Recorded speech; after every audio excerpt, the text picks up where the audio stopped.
20404502046 dari jurusan Psikologi Pendidikan dan Bimbingan, Program Studi Bimbingan dan Konseling, Fakultas Ilmu Pendidikan Universitas Negeri Makassar.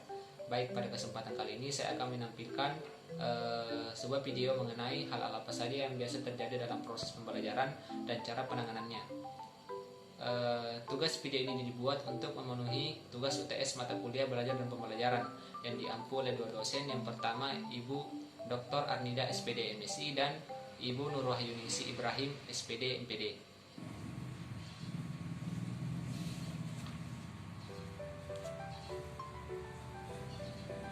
Baik, beberapa hal yang mungkin terjadi dalam proses pembelajaran di kelas itu, ya antara lain yang pertama, kurangnya motivasi.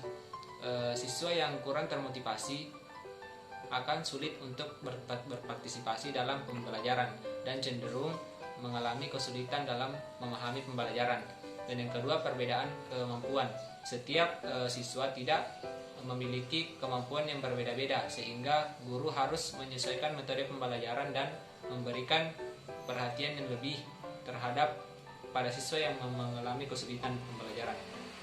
Yang ketiga, gangguan konsentrasi.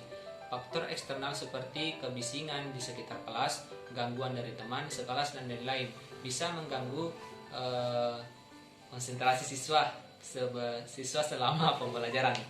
Dan yang keempat, kurangnya interaksi. Pembelajaran yang hanya berfokus pada guru atau bahan ajar tanpa memberikan kesempatan untuk berdiskusi dan berinteraksi dengan sesama siswa dapat membuat siswa merasa bosan dan tidak termotivasi.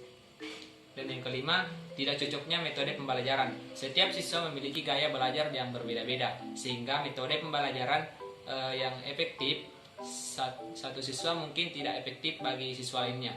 Yang keenam, kurangnya peralatan dan fasilitas. Kurangnya fasilitas dan peralatan yang memadai di kelas seperti proyektor, papan tulis, atau buku-buku pelajaran bisa menghambat proses pembelajaran. Dan yang ketujuh, kurangnya dukungan. Tidak adanya dukungan dari keluarga atau teman-teman bisa mempengaruhi motivasi siswa dalam belajar dan berdampak negatif pada hasil belajar siswa tersebut. Baik, sebagai guru BK terdapat beberapa cara untuk menangani permasalahan dalam proses pembelajaran tersebut. Dan yang pertama, identifikasi permasalahan dulu.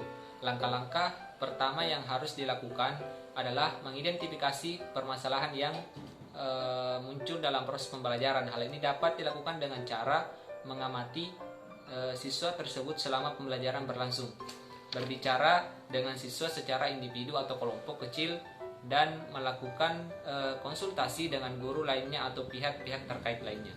Dan kedua, mengembangkan strategi penyelesaian setelah permasalahan teridentifikasi. Saya sebagai guru BK dapat mengembangkan strategi penyelesaian yang tepat untuk mengatasi permasalahan tersebut. Strategi ini dapat berupa teknik mengajar yang berbeda, memodifikasi metode pembelajaran kepada siswa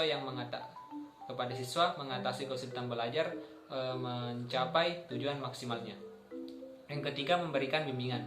Memberikan bimbingan kepada siswa yang mengalami kesulitan dalam pembelajaran. Bimbingan tersebut yakni konseling individu atau kelompok untuk membantu siswa mengatasi kesulitan belajar dan mencapai potensi maksimalnya. Dan yang terakhir, melibatkan orang tua. Melibatkan orang tua siswa di dalam proses pembelajaran dengan melibatkan orang tua, saya sebagai guru BK dapat bekerja sama dengan mereka untuk mencari solusi terbaik dalam mengatasi permasalahan yang muncul. Baiklah, itulah tadi video mengenai hal-hal apa saja yang bisa terjadi dalam proses pembelajaran dan bagaimana cara penanganannya. Mungkin itu saja yang dapat saya sampaikan. Saya Andi Mapilawang, pamit undur diri, dan saya akhiri dengan ucapan wabillahi taufiq wal hidayah. Wassalamualaikum warahmatullahi wabarakatuh.